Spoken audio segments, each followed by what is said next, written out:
Hello বন্ধুরা, তোমরা সবাই কেমন আছো? আশা করি তোমরা ভালো আছো। নতুন একটা দিনে নতুন একটা সকালে তোমাদের সাথে নিয়ে আবারও দিনটা শুরু করতে চলে এলাম। এখন বাজে হচ্ছে 7:20। এখন থেকে আমার ব্লগটা স্টার্ট করছি। আজকে রবিবার, তো সবাই আশা করছি ভালো আছো। এই যে সকাল সকাল চলে এসেছি বিছানা গোছাতে, এটা হচ্ছে সব থেকে বড় কাজ। তো বিছানা গুছিয়ে কালকের কয়েকটা জামা কাপড় কেচেছিলাম, তো সেগুলো গোছানো হয়নি। তো এখন গোছগাছ করে নিয়ে সেগুলো যেখানে জিনিস সেখানে রেখে দিচ্ছি। রেখে দিয়ে তারপরে অন্য কাজ করব।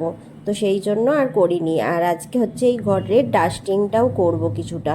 তো এই যে খাটটা একবার মুছে নিচ্ছি, প্রচণ্ড ধুলো পড়েছে। তো বিছানার চাদর আমি যেদিন চেঞ্জ করি সেদিন আমি পুরো খাটটা পরিষ্কার করে ভালো করে মুছি, আর অন্যান্য দিন হালকা করে পরিষ্কার করে নিই। তো সেই রকমই আজকে খাটটা মুছে নিলাম। মুছে নিয়ে এই যে চলে এসেছি কম্পিউটার টেবিলে, কম্পিউটার টেবিলটা পরিষ্কার করতে। আর পরিষ্কার করতে এলেই কম্পিউটার টেবিলটা আমি হচ্ছে যে একটু রাগারাগি করি। মা, বাবা আর মেয়ে দুজন মিলেই যা ইচ্ছাভাবে আমার এই কম্পিউটার টেবিলটার মধ্যে হাতের কাছে পায় সব কিছু রেখে দেয়। তো সেই জন্য এখন এইগুলো সব সরিয়ে নিচ্ছি, নিয়ে কম্পিউটার টেবিলটা মুছে নিচ্ছি ভালো করে। আর এই এত তীব্র গরমে সমস্ত কাজ করা গুছিয়ে এনার্জি সহকারে, এটা খুবই কঠিন ব্যাপার। তো যাই হোক, তাও আমাদের করতে হয়, কেননা আমরা একটা সংসারের গৃহকর্মী। এটাও একটা বড় কাজ, তো এটা তো আমাদেরকে করতেই হবে না। ঘরদোর না পরিষ্কার রাখলে ঘরের লক্ষ্মীশ্রী কি বজায় থাকে বলো? তো যাই হোক, আমি এখন ঘরদোরটা ওই জন্য ড্রেসিং টেবিল হালকা করে মুছে নিলাম, কম্পিউটার টেবিল মুছে নিয়েছি। আর এই যে ফ্লাওয়ার এটা দেখছো, এটা হচ্ছে আমার মেয়ে তৈরি করেছে। তো ওতে একটা মানি প্ল্যানেট গাছ রেখে দিলাম। বেশ ভালো লাগছে না দেখতে? তোমরা কমেন্ট করে জানিও তো। তো তারপরে জন্মদিন গেছিলো তোমাদের দাদা ভাইয়ের, তো সব ডিনারের সেটগুলো বের করা হয়েছিল। কাঁচের জিনিস তো, আমি কাঁচের জিনিস সবসময় ইউজ করি না গো। তাড়াহুড়ো করে কাজ করতে গেলে হয়তো ভেঙে যেতে পারে। আর শখের জিনিস কষ্ট করে কেনা, তো সেইগুলো জানি সবাইরই কষ্ট করে কেনা। তবু একজনের হাতে সমস্ত সংসারটা, তো সেই জন্য অনেকটা চাপ পড়ে যায় গো। সে তোমাদের দাদা ভাইয়ের হাতেই সম্পূর্ণ সংসার, আমরা কিছুই করতে পারি না।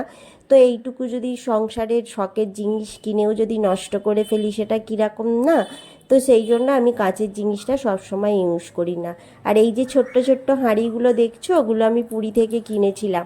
তো তোমাদের সাথে শেয়ার করা হয়নি, তো এখন এখানটা গোছাতে এসে দেখতে পেলাম, তোমাদের সাথে শেয়ার করে দিলাম। আর জন্মদিনের সমস্ত জিনিসগুলো, প্লেটগুলো, বাটিগুলো সমস্ত কিছু তুলে দিচ্ছি, কেননা জন্মদিন গেল আর তারপর থেকে সময় পাইনি গো একদম, সেই কারণে তোলা হয়নি। তো এখন আমি তুলে দিলাম। আর এই পুরীর থেকে ফুলের সাজিটাও কিনেছি, কিন্তু সেটা এখন পর্যন্ত ব্যবহার করিনি। যাই হোক, এখন আমি তুলে রেখে দিয়ে তারপর শোকেসটায় বন্ধ করে দেব। বন্ধ করে দিয়ে একবার হালকা হাতে মুছে নেব, তাহলে কি হবে, ধুলোটা যেইটুকু পড়েছে সেইটুকু পরিষ্কার হয়ে যাবে। তো যাই হোক, সেই কাজগুলো করে নিয়ে চলে এলাম এখন হচ্ছে যে টিফিন করতে। তো টিফিনের সবচাইতে সহজ খাবার হচ্ছে ছাতু। তো ছাতুটা আমার প্লেটে বেশি পড়ে গেছিলো, সেই জন্য আবার মেয়েকে একটু তুলে দিয়ে দিলাম। আর ছাতু খেতেও ভালো লাগে, আর ছাতুটা চটপট করে খাওয়া হয়ে যায়, সমস্ত কাজগুলো করা হয়ে যায়। তো সেই কারণে ছাতুটা গুলে নিলাম, ছাতুটাই আজকে খাবো। টিফিন এখন এই গরমে না সেরকম কিছু বানাতেই যাচ্ছি না, নাহলে রুটি তরকারি করি টিফিনে, কিন্তু এখন করছি না, জানো তো, ছাতু দিয়েই কাজটা সেরে নিচ্ছি, কারণ অতিরিক্ত গরম পড়েছে। তো ছাতুটা খাওয়ার পরে এই যে এক গামলা বাসন কালকে ধুয়ে রেখেছিলাম, তো সেইগুলো এখন গোছগাছ করব। সেই জন্য নাপিয়ে নিলাম, এগুলো সমস্ত কিছু তুলে নেব। কারণ হচ্ছে যে আবার টিফিনের বাসন, দুপুরে খাওয়ার, রান্না করার সমস্ত বাসন পড়বে। তো সেই জন্য এখন আমি এইগুলো গামলাটা পুরো ফাঁকা না করলে ভর্তি হয়ে যাচ্ছে একদম। কাল থেকে একটাও গোছাইনি, একদম রাত্রে মেজে রেখে দিয়েছি, কিন্তু গোছানো হয়নি, অনেকটা রাত হয়ে গেছিলো তো, আর ভালোও লাগছিল না গো। সেই কারণে কালকে আর করিনি। আজকে অনেক সকাল সকাল বেশ এনার্জির সাথে তাড়াতাড়ি করে সমস্ত কাজগুলো করে নিচ্ছি। তার মধ্যে যা গরম পড়েছে, তো আর বলার কথা নয়, তাই না? তো তো যাই হোক, এই যে এখন আমি সমস্ত বাসন তোমাদের সাথে কথা বলতে বলতে আমার গোছানো হয়ে এলো। আর বেশ ভালো লাগে জানো তো তোমাদের সাথে কথা বলতে। আর একদিন যদি ভিডিও না দিতে পারি না, খুব মনটা খারাপ হয়ে যায়। একটা অভ্যাসে পরিণত হয়ে গেছে জানো তো, যে তোমাদের সাথে কিছু শেয়ার করা হলো না। আর তোমাদের সাথে শেয়ার করলে অনেক কিছু মনের কথাও কিন্তু তোমাদের সাথে শেয়ার করে থাকি, তাই না বলো? তো এই যে সেই জন্য এখন আমি সমস্ত বাসনগুলো গুছিয়ে গামলাটা ভালো করে ধুয়ে উপুর করে রেখে দেবো, যতক্ষণ গামলাটা একটু উপুর করে রাখা যায় আর কি। এতে সারাক্ষণই বাসন পড়ে। তো ওই রাতেরটুকু রেস্ট পায়, তাও আবার এক একদিন রাতেও রেস্ট পায় না। এই যে আজকে যেমন কালকের বাসন গুছিয়ে রাখিনি, তো সারা রাত ছিল। এইবার চলে এলাম ডাইনিং টেবিলে। ডাইনিং টেবিলের অবস্থা দেখো, সব জলের বোতল রয়েছে, এটা ওটা সেটা রয়েছে। তো সেইগুলো সমস্ত কিছু সরিয়ে নিয়ে ভালো করে করে ডাইনিং টেবিলটা পরিষ্কার করব, করে মুছে নেব, নিয়ে যেমন যেখানকার জিনিস সেখানে আবার রেখে দেব। এইগুলো অনেক সময় না আমি রাত্রিরেও করে রেখে দিই, তাহলে কি হয় বলো তো, সকালবেলা আমার অতটা চাপ পড়ে না। কিন্তু কি আর করা যাবে, প্রত্যেক দিন তো আর হয় না। তো সেই জন্য আজকেই এখন সকালেই করে নিচ্ছি। এই তো।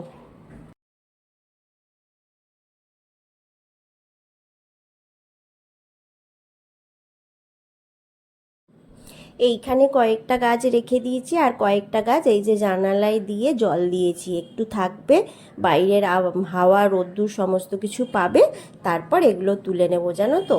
তো যাই হোক, সেই সমস্ত কাজ করে নিয়ে আমি একদম চুলে শ্যাম্পু করেছি, স্নান করে শ্যাম্পু করা চুলে সিরাম লাগিয়ে আমি এখন শ্যাম্পু করা চুল আঁচড়ে নিয়ে তারপরে আমি সিঁদুর পরে নিয়ে আগে আমি ভাতটা বসিয়ে দিচ্ছি।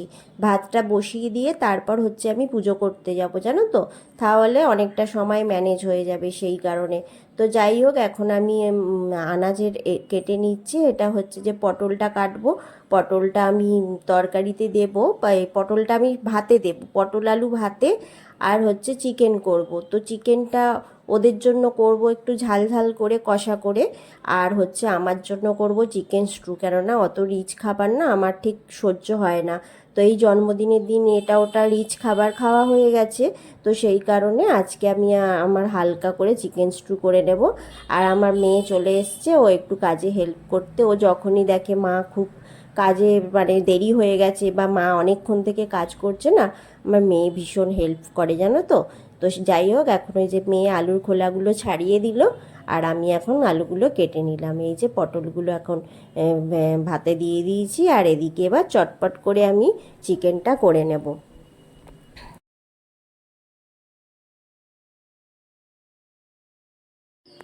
আমাকে এক বনু কমেন্ট করেছিল যে এই তেলের শিশিগুলো, জারগুলো আমি যখন অনলাইনে কিনেছিলাম, তো যে দিদিভাই কেমন এই জারগুলো, তুমি আমাকে জানিও তো। তো অনেকগুলো দিনই তো হয়ে গেছে আমি এই জারগুলো ইউজ করছি, সেই জন্য আমি বোন তোমাকে জানাতে পারলাম। তোমার নামটা না আমি ঠিক খেয়াল করতে পারছি না। যে এই জারগুলো ভীষণ ভালো। অন্য জারে তেল রাখলে যেই ট্রেটার উপর তেলের জারটা রাখা হয় সেটাতে তেল তেলে হয়ে যায়, কিন্তু এই জারটা থেকে মানে এক ফোঁটা দু ফোঁটা ওই মুখের কাছটায় পড়ে। এছাড়া তেল একদম তেল লস হয় না, আর তেল চিটচিটের ভাবও আসে না। তো ভীষণ ভালো তেলের শিশিটা, সেটাই তোমাকে জানিয়ে দিলাম বোন। আশা করছি তোমার উত্তর কমেন্টের মাধ্যমে না দিয়ে ভিডিওতে দিলাম, তো আশা করছি তুমি তোমার উত্তরটা পেয়ে গেছো। তো চলো, তোমাদের সাথে কথা বলতে বলতে এই যে চিকেনটা বসিয়ে দিয়েছি। চিকেনটা ম্যারিনেট করে রেখে আমি স্নানে গেছিলাম। তো চিকেনে সমস্ত কিছু আদা রসুন সমস্ত কিছু দিয়ে ভালো করে ম্যারিনেট করে রেখেছিলাম, আর চিকেনটা এখন ভালো করে ভেজে নিয়ে আর চিকেনটাও বসিয়ে দিলাম। আর ওইদিকে চিকেন স্টুটা বসানো হয়ে গেছে।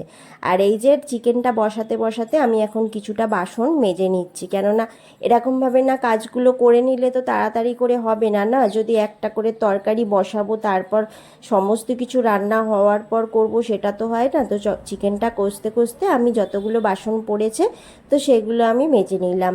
তো এরপরে আবার যখন চিকেনটা ভালো করে কষে নিয়ে জল দিয়ে দিলাম, এবার আমি ফাইনালি চাপা দিয়ে দেবো, দিয়ে পাশে যেই সব কাজকর্মগুলো আছে করে নেব। আর ওদিকে চিকেন স্টুটাও হয়ে গেছে। তো আমি চিকেন স্টুটা একদম পাতলা করে করেছি, কিচ্ছু নয়। পেঁয়াজ, ডালচিনি, এলাচ, আর হচ্ছে যে আর কিছু দিইনি। আর হচ্ছে মাংসতে তো রসুন আদা মাখানোই ছিল, ম্যারিনেট করা ছিল, সেটাই দিয়েছি। তো রান্নাটাও তোমাদের সাথে বকবক করতে করতে হয়ে গেল। এবার কিচেনটা পরিষ্কার করে নেব। পরিষ্কার করে নিলে আপাতত এখনের মতন আমার রান্নাঘর থেকে ছুটি হয়ে যাবে। আর হচ্ছে গৃহবধূদের তো কাজের শেষ তো হয় না, কিন্তু মাঝখানে আমাদের কাজের শেষ করেও নিতে হয়, নাহলে নিজেদের শরীরটা ভীষণ খারাপ হয়ে যায়, তাই না বলো? তো যাই হোক, এই যে এখন আমি গ্যাসটা ভালো করে মুছে নিচ্ছি। গ্যাসটা মুছে নিয়ে কয়েকটা বাসন পড়েছে, সেগুলো আবার মেজে নেব। মেজে নিলে হয়ে যাবে। আর রান্না করার পরে রান্নাঘরের অবস্থাটা যে কি হয়ে থাকে, রান্না করতে যতটা সময় লাগে রান্নাঘর গুছোতে তার থেকে অনেক বেশি সময় লাগে আমার তো মনে হয়। তো যাই হোক, এই কথাটা বলতেই ভুলে গেছি যে ভিডিওর মধ্যে যদি কিছু তোমাদের ভালো লেগে থাকে প্লিজ লাইক কমেন্ট করে জানিও। আর আমার চ্যানেলের নতুন বন্ধু হয়ে থাকলে চ্যানেলটা সাবস্ক্রাইব করে আমার পাশে থেকো। তোমরা না পাশে থাকলে আমরা কিন্তু এগোতে পারবো না। তোমাদের একটুখানি হেল্প আমাদের অনেক বড় হেল্প হয়ে দাঁড়ায়। তো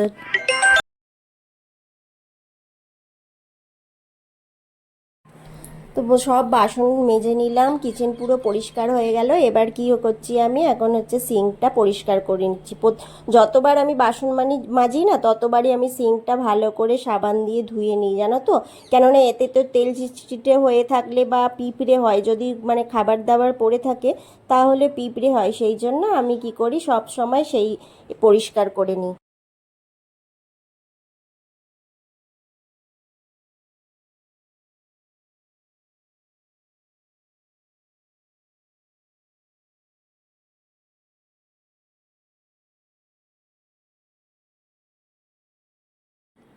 আর রান্নাঘরটা পুরো পরিষ্কার থাকলে না দেখতেও ভালো লাগে, ভীষণ ভালো লাগে। ঘরদোর সমস্ত কিছু পরিষ্কার থাকলে মনটাও যেন খুব ভালো লাগে। তো কিন্তু প্রত্যেক দিন না অনেক সময় শরীর খারাপের জন্য অনেক সময় কাজ এলোমেলো হয়ে যায়। তো এলোমেলো কাজটাকেই তো আমাদেরকে ঠিক করে গুছিয়ে নিতে হবে, বলো? এটাই তো একটা মেয়েদের মানে কি বলবো, মেয়েদের একটা ধৈর্যের পরীক্ষা। তো যাই হোক, এই যে এখন আমি কাজটা করে নিচ্ছি, ভালো করে ধুয়ে নিয়েছি, ধুয়ে ন্যাতা করে ভালো করে ধুয়ে নিচ্ছি, দিয়ে লাস্টে ন্যাতাটা সাবান দিয়ে দেবো। এই যে পুরো কিচেন পরিষ্কার হয়ে গেছে, ন্যাতাও আমি জানলায় মিলে দিয়েছি সাবান দিয়ে। দিয়ে এবার তোমাদের ভালো করে দেখিয়ে দিচ্ছি যে রান্নাঘরটা আমার পুরো ক্লিন হয়ে গেছে। তো রান্না করতে যত না সময় লাগে তার থেকে আমার রান্নাঘর পরিষ্কার করতে সময় লাগে। তো রান্না টান্না করে এখন আমি একটু পাখার তলায় এসে বসেছি, ভীষণ গরম হচ্ছে। তো এরপর খাওয়া দাওয়া করব। এই যে মা আর মেয়ে বসে আছি। তো আজকের ভিডিওটা আমি এখানেই শেষ করব। ভিডিওর মধ্যে কিছু ভালো লেগে থাকলে তোমরা লাইক কমেন্ট করে আমার পাশে থেকো। আজকের মতন টাটা, দেখা হচ্ছে নেক্সট একদিন নেক্সট একটা ব্লগের সাথে।